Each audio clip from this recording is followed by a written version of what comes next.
The lesson I'm trying to convey here is that excessive government debt catches up to a country eventually, even if the old politicians who've caused the debt in the first place move on.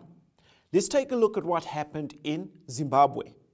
1980, independence, incredible euphoria.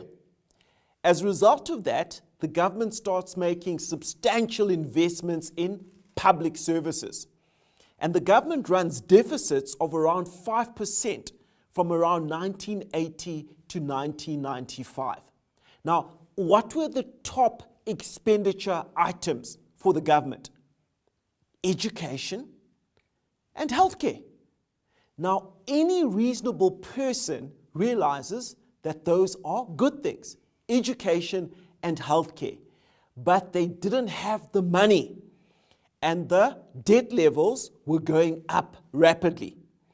Eventually, due to excessive debt levels, the government was forced to implement what were called economic structural adjustment programs.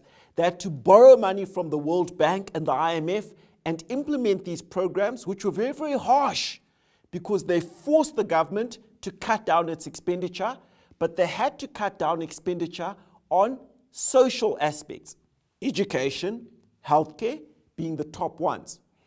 But at that stage, it was probably already too late. The whole host of political and social events that were culminating into an economic meltdown. And what happened in Zimbabwe is you had a huge bout of hyperinflation, and the economy contracted 40% from 2000 onwards. The situation was stabilized in 2008 when eventually the Zim dollar was abandoned and the government of national unity was set up.